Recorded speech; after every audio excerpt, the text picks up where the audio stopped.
Image à travers une lentille convergente.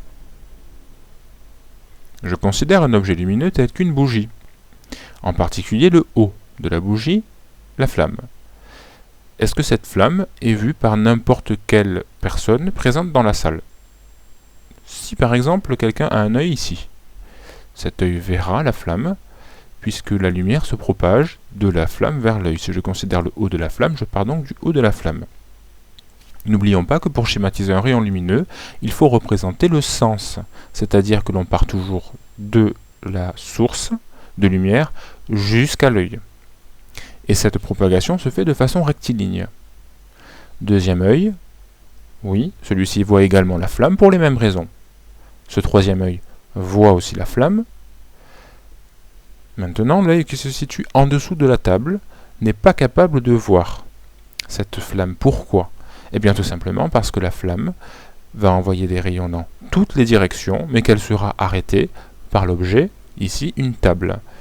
Donc il existe toute une zone délimitée par ce rayon-là et ce rayon-là, que je vais hachurer en violet et qui s'appelle le cône d'ombre, dans laquelle on n'est pas capable de voir l'objet, puisque la lumière ne nous parvient pas.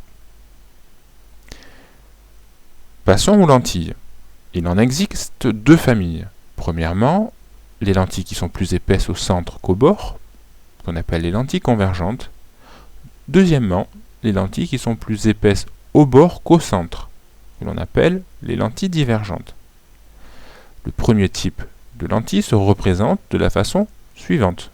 On utilise une double flèche, avec le côté fin de la flèche vers l'extérieur, pour représenter finalement le côté fin de la lentille ici. Et pour le deuxième type de lentille, eh bien on va utiliser la même logique. Le côté épais de la lentille étant à l'extérieur, on utilise le côté épais de la flèche aussi par l'extérieur. Le premier type de lentille est capable d'agrandir un texte. C'est le principe de fonctionnement des loupes. Alors que le deuxième type de lentille, lui, au contraire, rétrécit un texte. Nous nous intéresserons maintenant particulièrement à la première famille, les lentilles convergentes. Alors, quelle sera l'action d'une lentille convergente sur la lumière? Représentons, ou plutôt analysons une situation à gauche avec une loupe placée au-dessus d'une feuille morte. On constate qu'il y a ici une concentration lumineuse très intense à une certaine distance de la lentille. Si je schématise cela, eh bien, on constate que les rayons lumineux qui proviennent du soleil viennent converger, d'où le nom aussi de lentille convergente d'ailleurs, en un point particulier, ici. Ce point porte le nom de foyer, F'. La distance entre le foyer et la lentille s'appelle la distance focale, et cette distance, elle est différente pour chaque lentille. En particulier, plus la lentille est bombée, plus sa distance focale sera courte pour un matériau donné.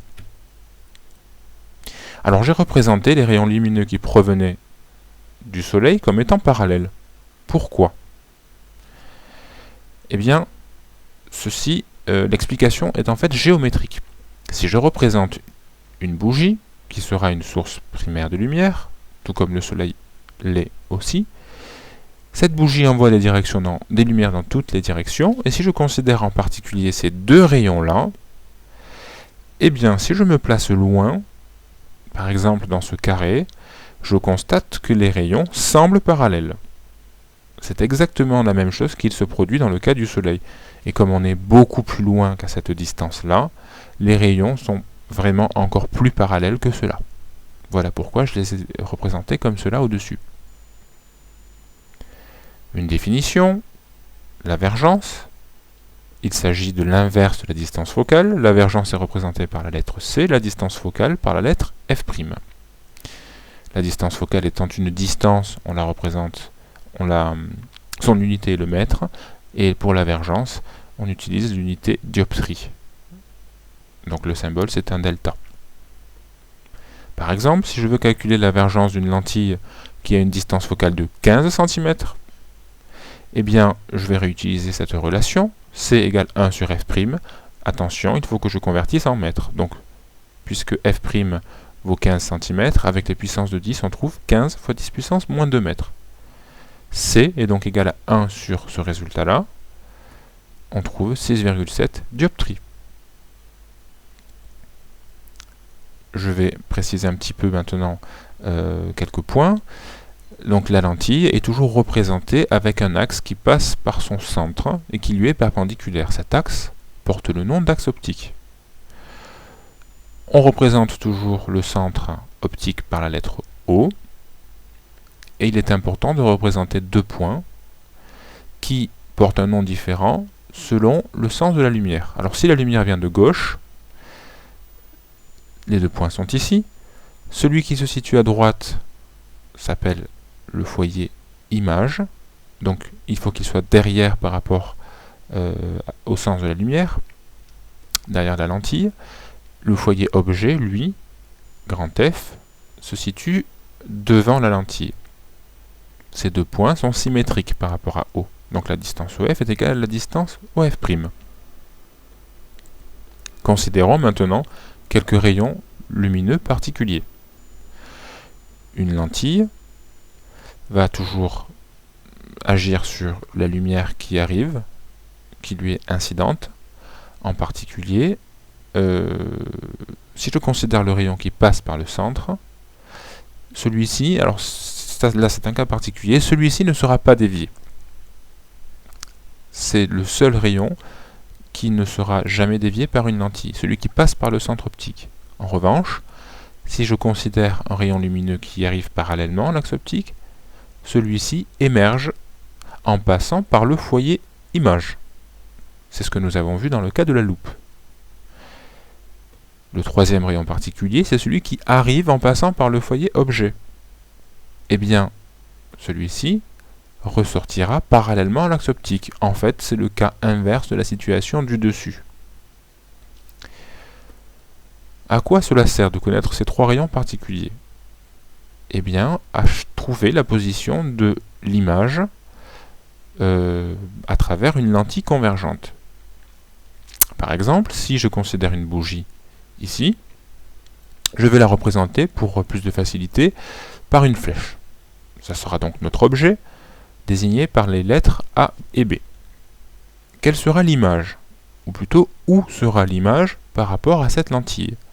Je trace les trois rayons particuliers, celui qui arrive parallèlement à l'axe optique et qui passe donc par le foyer image, celui qui passe par le centre optique, qui n'est pas dévié, et celui qui arrive par le foyer objet et qui ressort parallèlement. Ces trois rayons se croisent en un point, donc l'image d'un point B sera un point B', qui sera à l'intersection de ces trois points. Donc finalement, si je reproduis la même chose pour chacun des points lumineux placés sur cet objet, je retrouverai un ensemble d'images, ici perpendiculaires aussi, à l'axe optique. Cette image sera notée A'B'. Donc finalement, l'image d'une bougie à l'endroit sera une bougie à l'envers. Ici, si je représente, par exemple, sur une animation, un crayon et non plus une bougie, je constate que l'image est bel et bien retournée ici. Maintenant, si je déplace l'objet, que je le rapproche de la lentille, l'image va, elle, s'éloigner de la lentille et sera plus grande. Au contraire, si je l'éloigne, l'image sera rapprochée et sera plus petite. Représentons maintenant les rayons particuliers. Je constate que grâce à ces trois rayons, je suis capable de prédire la position de l'image. Et si j'avance l'objet, je constate que les rayons continuent ici à se croiser au niveau de ce point-là. Et si je recule l'objet, même chose.